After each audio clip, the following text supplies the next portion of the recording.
Larry Rackley, Jeb Rowley, Here. Rich McKay, Tina Manzini, Brandon Chaddick, Here. Pete Olson.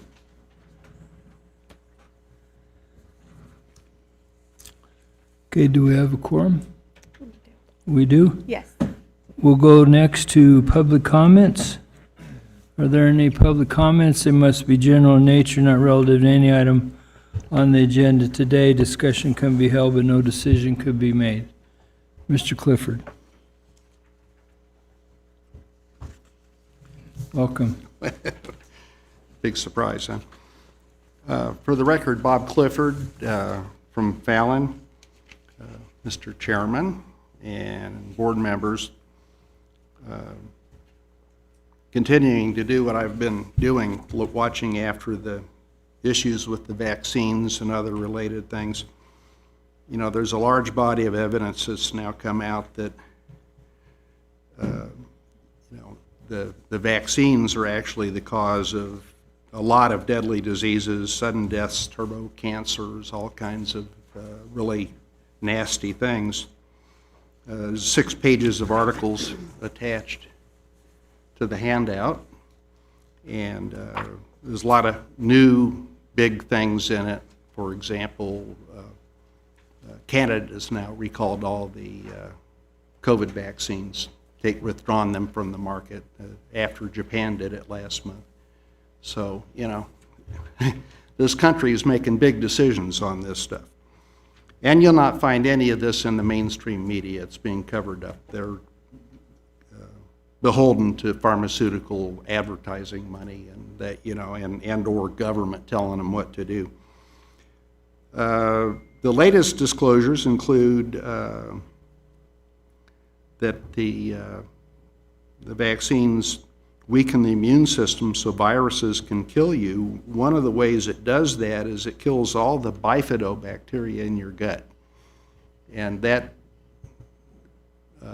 gut flora is critical for immune function. So if you kill the bifidobacteria, you dramatically reduce the body's ability to have an immune response. And you put that together with other stuff that it does, and then you get cancer, you get a turbo cancer, you're shot.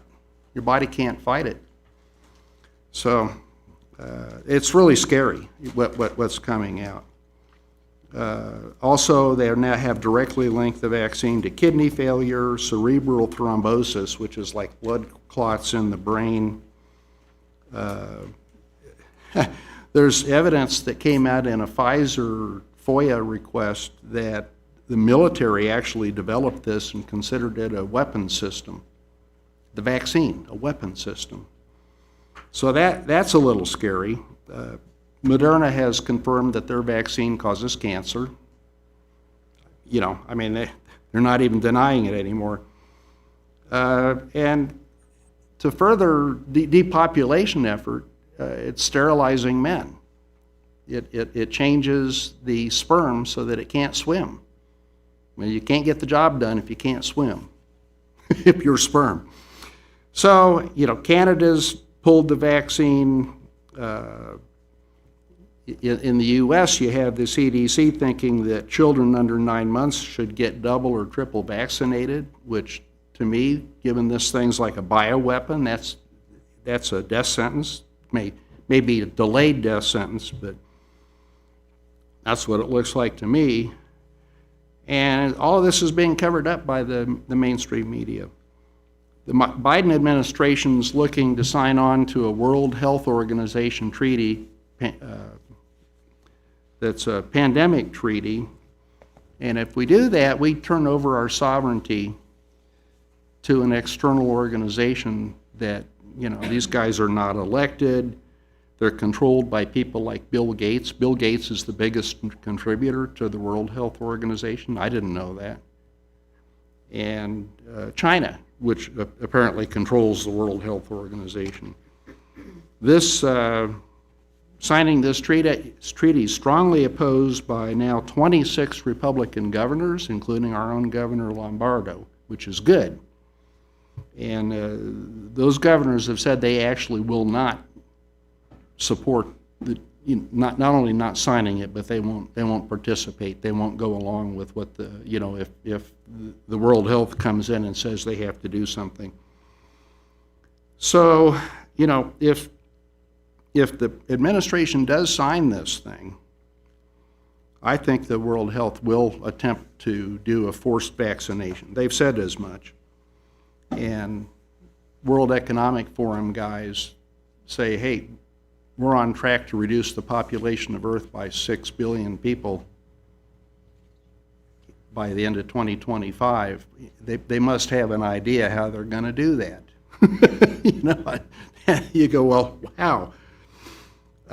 And so if this does come down, I read that one of the reasons this district was formed was so that you'd have autonomy from, not being subject to mandates coming down from the state and things like that. Well, you have autonomy, which is good, because you have autonomy, you can just say no if some kind of mandates come down. You got to be prepared to do that, and then we have to be prepared to have the sheriff throw at any feds that show up, and then we have to have the citizens supporting all of that. If this issue comes up and comes on the agenda at this district at one of your meetings, this room will not be big enough to hold all the attendees. And it will take at least 3 hours for public comment. I can assure you that. So the great replacement continues as now the calls for accountability and criminal prosecutions are growing very loud. So thank you very much for your time. Okay, thank you. Any other public comment? Being none, we'll go to item 5, verification of the posting of the agenda. Amber Edwards, for the record, verifies that the agenda for this meeting was posted on the 6th day of September 2024 between the hours of 3 p.m. and 5 p.m. at all of the locations listed on the agenda. Okay, thank you. Item 6A is approval of the meeting minutes held on August 8th. Do I have a motion to approve those? Mr. Chairman, Bob Erickson for the record. I have no additions or corrections, and if no one else does, I move that we approve the minutes of August 8th, 2024. For the record, this is Denise Ferguson. I second that motion. We have a motion, a second, to approve the minutes of August 8th. All those in favor? Aye. Aye. Opposed? Aye. None opposed, the motion carries, and the minutes of August 8th have been approved. We'll go to item 7A, appointments, information only, performance evaluation process of Central Nevada Health District Administrator Darren Winkleman, Chris Spross from the County Assistant Manager and HR Director. Mr. Spross. Thank you, Mr. Chair, members of the board. For the record, Chris Spross, Churchill County Assistant County Manager and HR Director. So as stated, this is for information only. Title III of the Churchill County Code stipulates that all employees will be evaluated at least once per year by their supervisor. The Central Nevada Health District District Administrator, Mr. Darren Winkleman, who serves at the pleasure of this board, will be evaluated by this board. NRS 241.031 requires that any discussion of performance or professional competence of a chief executive or an administrative officer be held in open session. That's why I'm here, to kind of present the process of this. Last week or the week before, I sent to each of you, and I hope each of you received it. I was not quite 100% sure on email addresses. I have sent a performance evaluation for Mr. Winkleman. This is a standard performance evaluation that we use countywide. I asked that that be returned by the 18th. I've received some back, some I have not. So I just wanted to kind of use this as a reminder as well. If anyone that is present here today has not received it, please let me know. I obviously have the wrong email address, and I'll be sure to get that to you. So what I will do is, when I receive those back, I will compile two separate reports, separate performance evaluations. One performance evaluation will be discussed with Mr. Winkleman. Myself and Mr. Winkleman will go through that. And what that report consists of is it takes all of the comments that each of you make individually. I compile those all into that report. All of the grades that you give for each one of the sections, I compile that into the report, and then I discuss that with Mr. Winkleman and present it to him. All those comments remain anonymous, and so nobody will know who said what or what comment was made.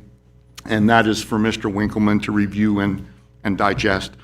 The second report is the report that will be presented in front of the board for the performance evaluation.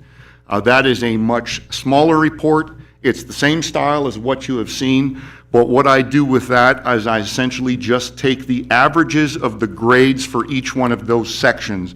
So if there's 2 excellences and 2 goods and 2 satisfactories, that is going to be averaged to a good. With 11 of you, that makes the number a little more complicated, but that's a for example. And so that will be presented to the board. And at that point in time, obviously, the board can discuss any sort of performance issues with Mr. Winkleman. As this is NRS and it's a statute, there are some requirements, what needs to be done. As said, this has to be done in open session. Mr. Winkleman has to be informed at least 5 business days prior to this discussion happening in open session. I have furnished Mr. Winkleman the letter today because I knew that he would be here today, so he has been notified that come October 10th, which is your next scheduled meeting, you guys will be discussing his performance. I will be here as well.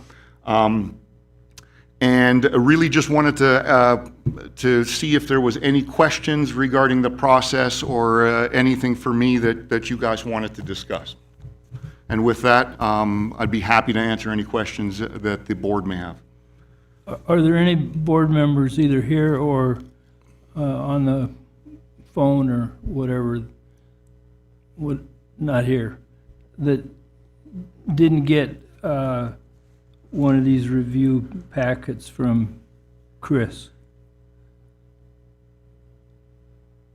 Okay, so everybody got one. Thank you. I just wanted to make sure that happened. Thank you. And in my haste, I tried to get this to be able to be at today's meeting, but that didn't leave enough time for you to get your comments back, me to get it on the agenda, for the agenda posting. So in my haste, I had made an error. When I did the copy and paste, I took the template from the Library Commission, the Library Board of Trustees. Some of you may have noticed that and said, well, I'm assuming he means the Health Board, the Board of Health. I have since then sent out a revised one. If you filled out an old one, I'm not going to ask you to refill it out, but the revised one that talks about the Board of Health is the one that will be presented to you and the one that will be talked about with Darren. So my apologies for that, any confusion. If there is somebody that neglected to answer that question because it did say Library Board of Trustees, please reach out to me. You can send me a quick email and just let me know what grade or comment you might have for that, and I'd be happy to include that. I don't want an average to get swayed because a number didn't get entered. So with that, unless there's any other questions, that's all I had, Mr. Chair. Are there any other questions for Chris from the board? Okay, we'll move on then. Thank you. We'll see you next meeting. Appreciate it. And if you haven't filled yours out yet, I encourage you to do so, so it'll give Chris plenty of time to, yeah, he's got 5 back, and I don't know, there's a bunch of us on this thing, 11 or something in there. Okay, so it'll give him more time to assess it. Thank you. Thanks for coming today, Chris. We'll go to item 7B, consideration and possible action concerning approval of the interlocal agreement between Central Nevada Health District and the Churchill County Social Services for the provision of services to the county for services related to the county's bed bug remediation project in the amount of $7,000 through December 31st, 2024. Darren, you have this. Mr. Chairman, members of the board, for the record, Darren Winkleman. This is interlocal agreement between us and Social Services, Ms. Shannon Ernst, to work on a bed bug remediation project that she put in for. She asked if we would partner with that project. As you noted here, the amount of $7,000, our portion will really be for the public outreach of that and any sort of referrals into her system if we find people that may have problems with bed bugs and need further assistance. So we will be developing all of the outreach materials for that. We'll disseminate that outreach material as well as, if we're at any sort of public event, we'll also have that material with us as an overall Central Nevada Health District Social Services outreach piece. So that's what this particular money's for. That goes all the way through, I shouldn't say all, it's a quick turnaround through December 2024 with the option to renew. If we agree with Social Services and the state has additional monies, we can extend that date. But, so, with that, I'll turn it back to you, Mr. Chair. Okay, thank you. Is there any discussion or questions for Darren on this agreement? And if not, I'd entertain a motion.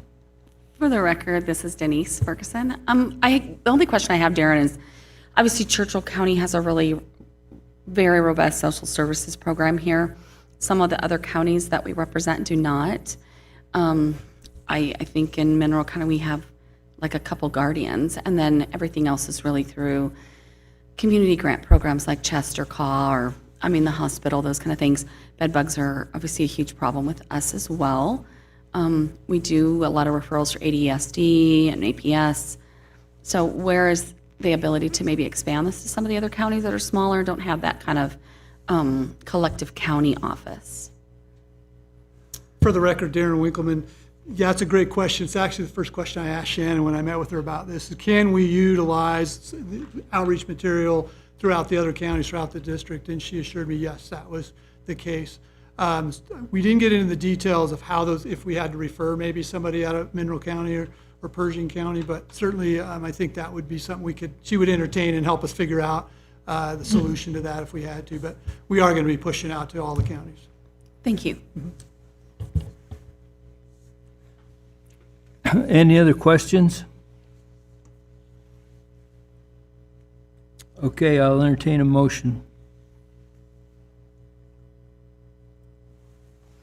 For the record, this is Denise Ferguson. I recommend or make a motion to approve the interlocal agreement between Central Nevada Health District and Churchill County Social Services for the provision of services to the county for services related to the county's bed bug remediation project in the amount of $7,000 through December 31st of 2024. We have a motion, do we have a second? For the record, this is Dawn Witten, and I second that motion. We have a motion and a second, all in favor? Aye. Aye. None opposed? Motion carries, and we'll allocate that money for that agreement. We'll go to item 8A. Informational only is a health officer report. Dr. McDonald? Mr. Chairman, members of the board, for the record, Darren Winkleman, if I can really quickly before I turn it over to Dr. McDonald, I just want to give a quick update. We will be providing an update regarding Burning Man. I think Maria is planning on doing that on the October meeting. She'll have all the statistics, kind of our after-action reports from that event, if we can get our brains working back into what we're supposed to be doing after that. But so I wanted to make mention of that. Secondly, I would just like to say, Mr. Mayor, Mr. Chairman, thank you for inviting us to your remembrance of 9/11, and we appreciate you. And that day yesterday went extremely well, and so thank you for including the district in that event. So thank you. Thank you.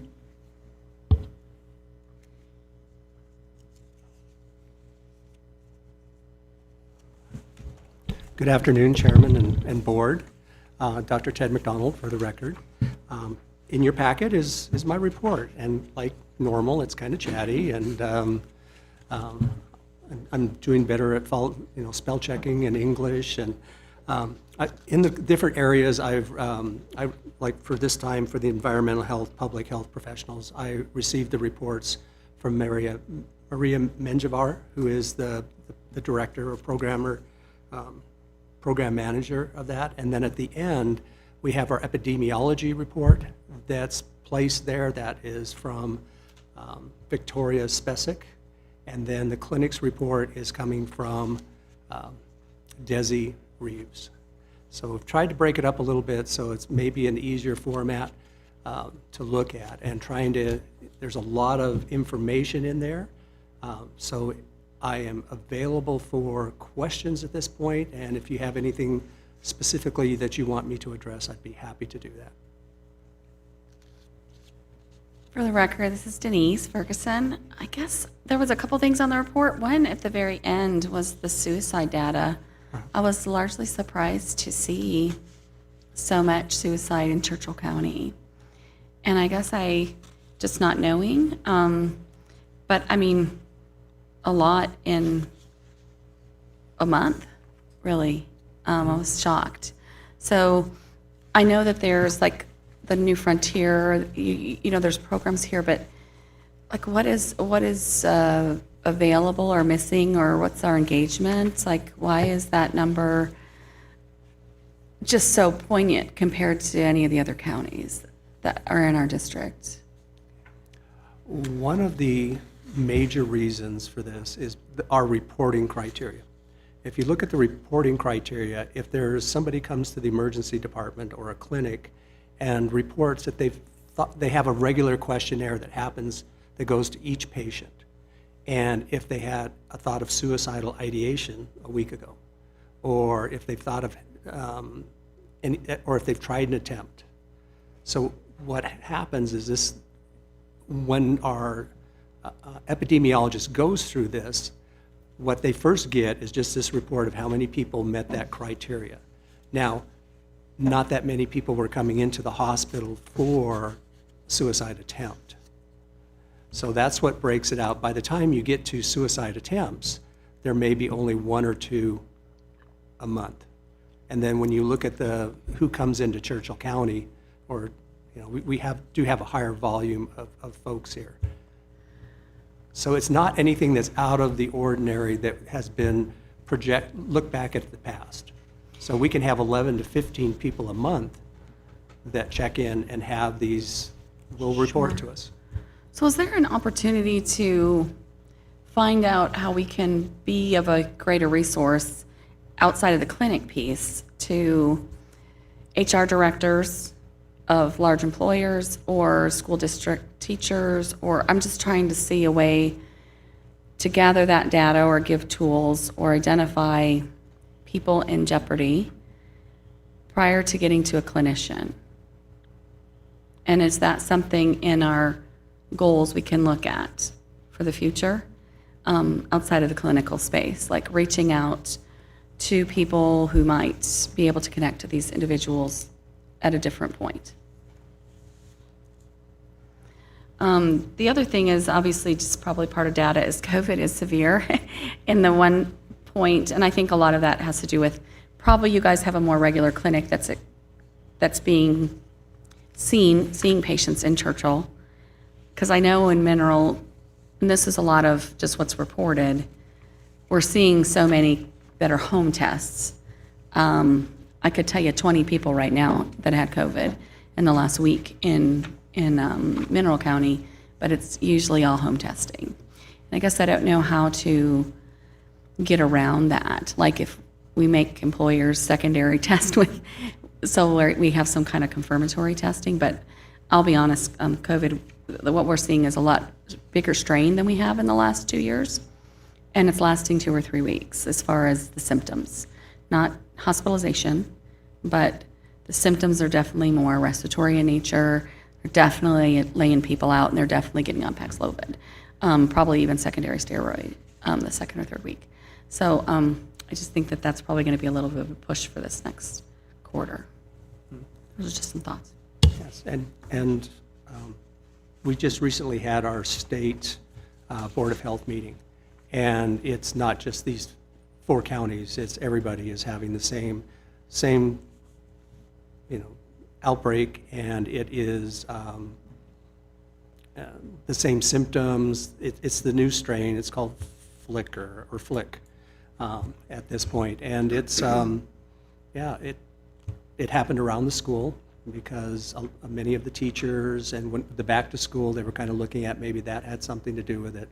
But to say solely it was people gathering at school doesn't make any sense because it's a national phenomenon where the last 2 weeks there really has been an increase. The new vaccine for the new strain should be out in, I think we're able to order it September 17th. So we will have that. We are planning for lots of flu pods at this point. In the epidemiology report, there's kind of an outline on the recommendations for RSV, COVID, and flu shots for this upcoming year.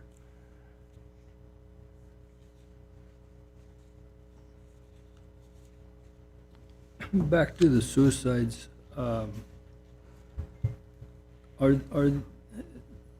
just following up what Denise had talked about, are these attempted suicides that they're being reported by the hospital, or what, or do you think? It's three categories. They talk about suicidal ideation because the questionnaire says, have you ever thought about suicide? Or recently, have you thought about suicide? So that box gets checked when the clinician or the nurse does the quiz. Have you had a suicide attempt? Or do you have a plan for suicide attempt? That's another box it checks. And if the person comes in and is being treated because they've had a suicide attempt, that automatically. So all three of those things are put together. And I can see how that's confusing. In this process, if you would like, what we can actually do is put into this the people that attempt suicide and separate that out, why they're in the emergency department or why they're being seen.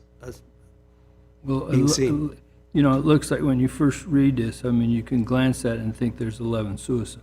Uh-huh. And I agree. I pretty much get alerted to when there's a suicide. Mm-hmm. And I know there weren't 11. I know there was this 13-year-old on the 24th, for sure. So, like, this looks, we have a mental health problem. And you remember the very first meeting we had, and I said, we have to do something about mental health here, Mm-hmm. not just the physical health. And I think I said it was probably true in other counties. And Denise mentioned employers. That's a big thing, I think, also, that we need to educate. And I think that county social services has tried to do a lot with mental health here. New Frontier's great, but I think Shannon has really tried on her own for a long time, with maybe a little bit of help from some of these outside agencies. And then just Monday, I think, the city and the county and school district did a formal proclamation about mental health and suicide, and to address it more publicly, which is something we've tried to work with the school district about, instead of trying to, like the 13-year-old, address this. You know, don't try to hide it, but address it with your students more as an adult would, you know. And I think that proclamation Monday went a long way in that we kind of need to fight this mental health issue together. So if we can help in Central Nevada, that was my point when we first got started here. This is a real epidemic of mental health in our community, I know, and I just assumed in other communities too, and maybe it's better there.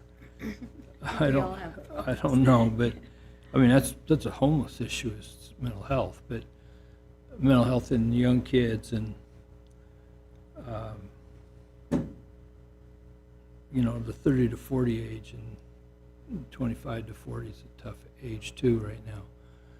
But, so I think that proclamation maybe really helps spur some strength into some other government entities besides just the city and county. I mean, we brought a speaker from North Carolina out just to speak on mental health and suicide to our employees in 3 sessions.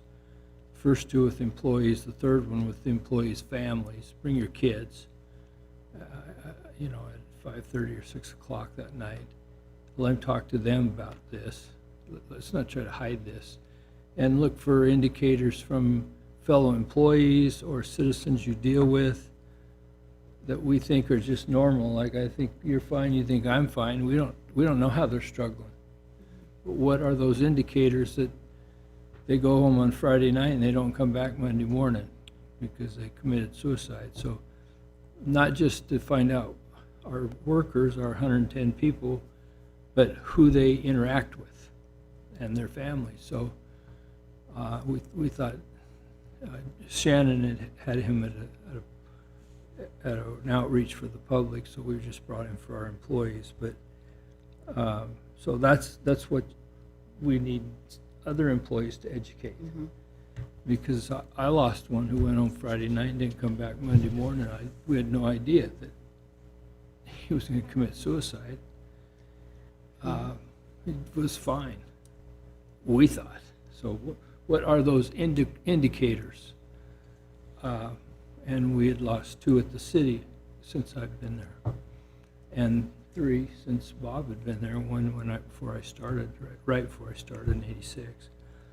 But so there's not enough we can do right now to cure mental health, but it's not something you can put your finger on, so people aren't spending money on it.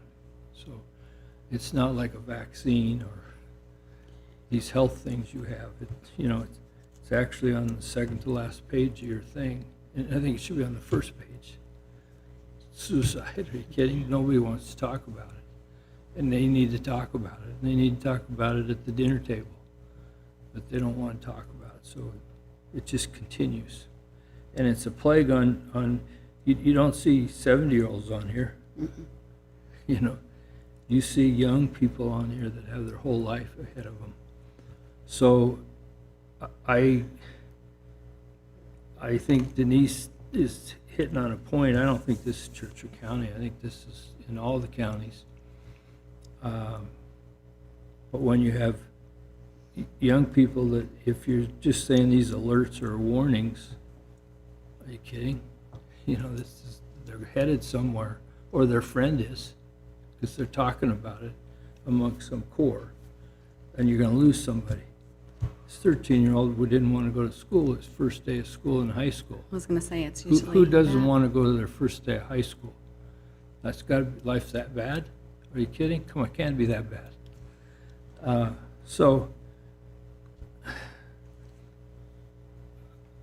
yeah, I think it would be better to know how many actually did this, as to how many are in the warning area, and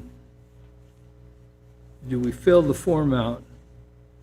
I alerted that, you know, they always ask me, you know, when I end up ER for one of my maladies of life, have you ever thought of killing yourself? I said, I got too much to live for here. In fact, I can't even be in ER. I got too much work to do. No, I don't want to die. But they always ask me, well, what if I said, yeah, I think I am? And they say, well, okay, we fixed you, whatever, you know, you had a nosebleed that wouldn't quit. Your nose is fine, go home. So, you know, if I said I wanted, yeah, I thought about it yesterday. Well, then who follows up on me? I go home, you know, I don't have a wife, my kids have all moved out, I'm living there alone, I'm just a lonely old guy. No, I'm not, really, seriously, because I got the city and my tire shop and my auto service place, and I'm plenty busy. But the other people just go home.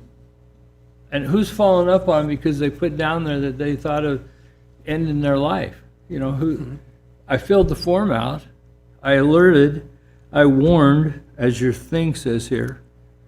And I'm in this group that I don't really have many friends. I'm a 34-year-old white guy, and I'm going to work at some place, and I'm going home that night, and after the football game's over, what am I doing, you know? Well, I just got a job to go to. My girlfriend just broke up with me, and so I saw no point in living. That's nothing to my guy. I didn't know what was going on. She had a daughter that was just going to graduate from high school. And his note said that her life was taken care of, you know, she'd graduated from high school. Are you kidding? We're raising our kids till we die. How many of us have kids? We're raising them till we die. I mean, I could have shook that guy, you know? Now I'm trying to help raise her because he's gone. So, come on, there's so much to live for, and I gotta stop here. Bob knows how passionate I am about suicide and mental health, because we've been touched by it too many times. Yeah, I think there's a And- big opportunity for us. Like, I like this, but I think the data could be just a little bit more presented, like total numbers, and maybe separate with those through questions so that we exactly know what that is. And how do we mine But- it? How do we fix it? And how do we get the resources to the right people? How do we trigger? So when I looked at this number, like, there isn't people geriatric here. There are 13, which is sad to be a young number. The 13 and the 15, if it was a questionnaire or if it was a death, you can usually trigger that to peer pressure, social media, or to a change in life, which is like high school or going into middle school, and where they either have a fear of being accepted or all those other things, right? Bullying, I don't know. But it's like, okay, well, then who could have found them? If the parents aren't cognizant enough, is it an end question in high school before they go on to the next level? Is it an intake question with freshmen while they're meeting with them? And when they're going through that first couple days and they're getting their books, is someone doing some things with them, like how comfortable do I feel? 1 to 5, I don't know. But then employers, there are a lot of employers who don't have HR, they have a manager, they don't have a lot of resources. If we had something we created under CNHD, some kind of resource for employers to see, here's key signs in an employee that you might want to question. You know, a productive employee who's now not productive, who's now not coming to work, who now is showing up late and is not unengaged or not performing, or all the other things that come up with people that are in depression or in crisis, where we can individually reach out. And I think that a lot of people, today's biggest concern in the world today is loneliness. And we don't realize the people that go home and outside of work, and the only people they engage with are the people at work. And they have nobody else. I have an employee today who told me, can you please help me get a ride to an appointment, a doctor's appointment in Reno for a procedure that's important to them. And they have no one else. They have no one that they can ask. They have no family. They have no friends. They have no one except for us to help get them there. And so I will do that. We'll figure out a way to do it. But when you think about it, you don't have anybody in your life except the people at work. And so I feel like this is just a real tip of what we can do. And I think there's an opportunity for us. We can't overlook these people we serve. And they're the quiet ones that count on us to do the right thing for them. And they're the ones that get hurt, you know. I don't know, mental health is an epidemic, I think, and, you know, it's worse than fentanyl to me. Okay, go ahead, Ted, I interrupted you, I think. Dr. Ted McDonald, for the record, on a bright note, is in the last 2 years, every school in the Churchill County School District will allow mental health and behavioral health providers to push into their schools. Prior to that, it was hit and miss. The Coalition, New Frontier, Social Services here, and the University of Nevada School of Medicine push in. At the high school, they have at least 3 days a week where they have somebody there that's available.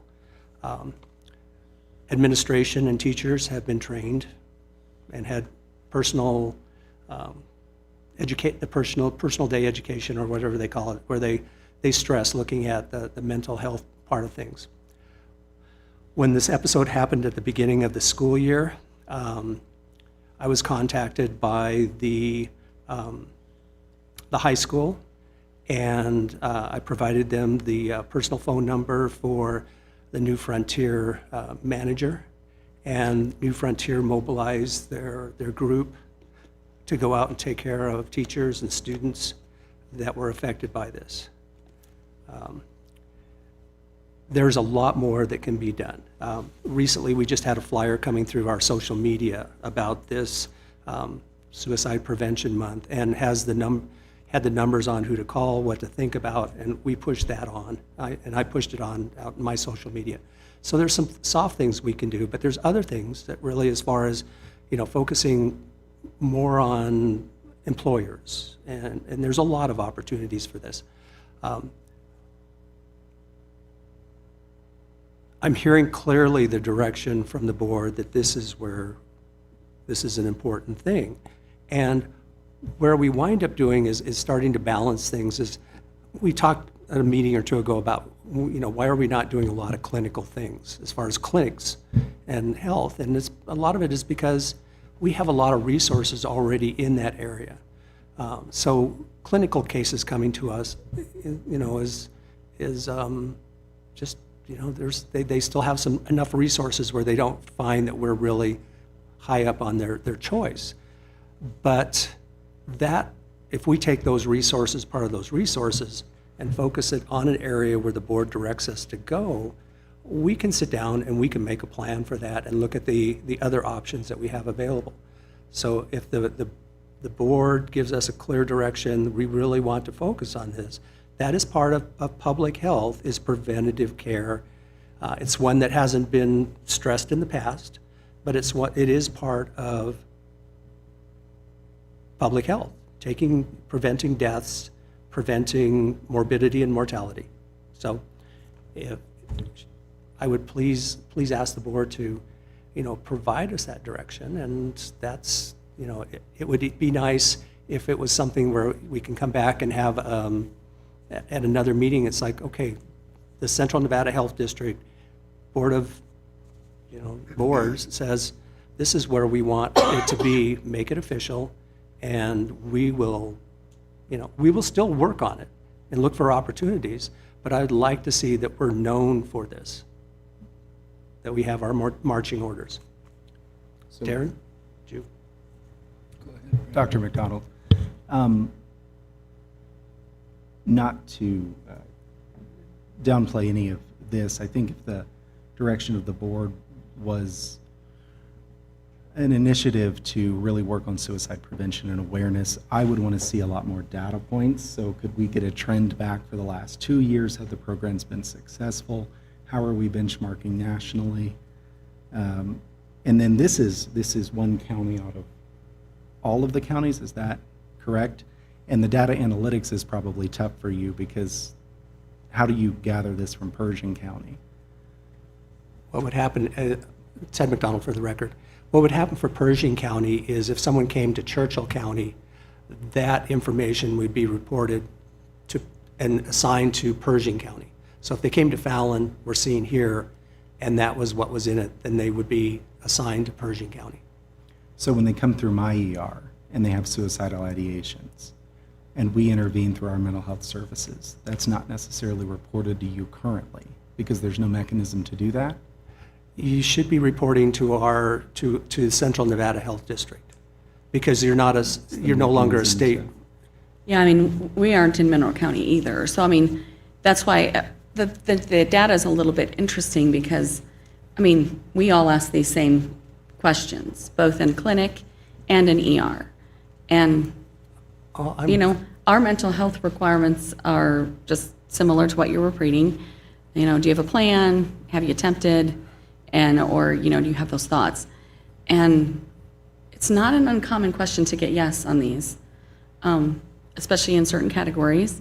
And so I am unaware that my hospital's reporting it to CNHD.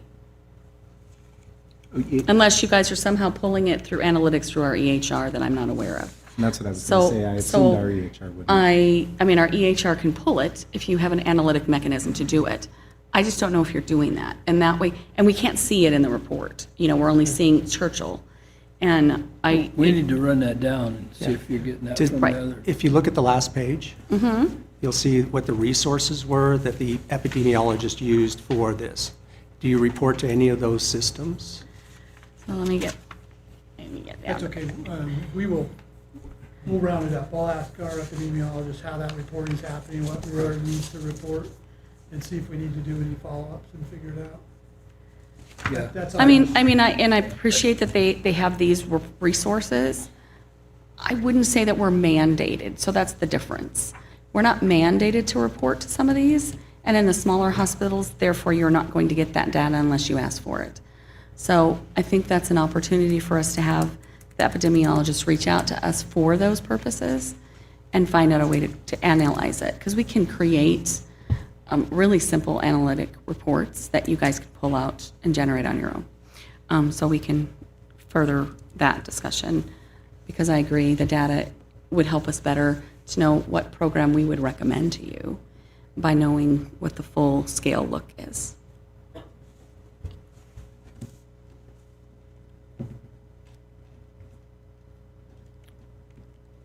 Thank you Well, very here much. we have, besides New Frontier, we also have the Churchill Coalition. It's a nonprofit. It works this issue. And they're very good too. But I don't think if you guys had zero, we would still have to work this, if it was a epidemic in Churchill. Because if you had some other problem in one of your counties, we'd work it, you know. But I would just think it's going to be the same kind of numbers, because mental health's all over our country, let alone Nevada being number one in suicides or whatever, and it ranks #1 in all these health issues in our country. I mean, that'd be interesting to pull up and see if that's still true, how it used to rank a few years ago in suicides and all the other stuff from teen on up. I'm gonna love this state, believe me.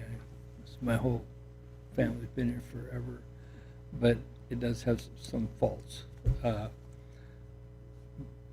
But yeah, it'd be good to know what's in these other counties, if they're not just those few resources you have. I don't know.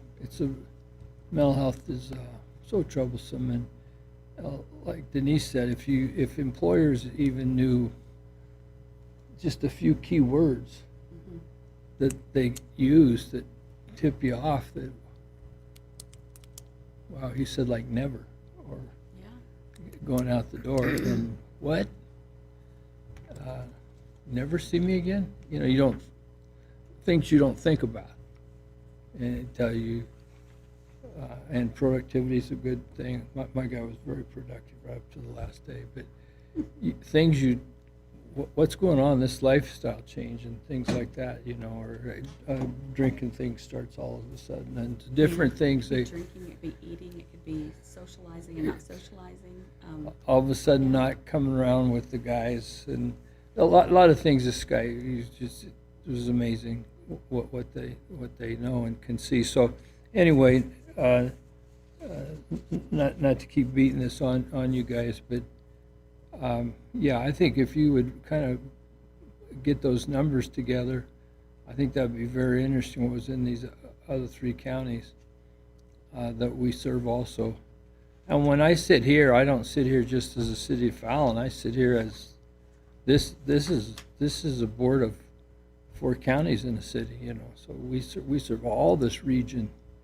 And that's what we were dedicated to do, to bring better health care to these 4 regions that we thought we could do better on our own. So that's what we have to try to do. I am excited for your October report, because I want to know how you're burning down right now. Oh, yeah, yeah. Yeah. now you put these normal people out there, but. That's right. Okay, if there's nothing, if you have nothing else, if there's no questions, okay, then we'll move to public comment, general nature, nothing on the agenda today. No action can be taken. Is there any public comment? Being no public comment, we'll go to item 10, which is adjournment. Our next meeting was when, October 10th, did he say? We'll get together again on October 10th, and I'll look forward to that. So with nothing else, we stand adjourned. Thank you.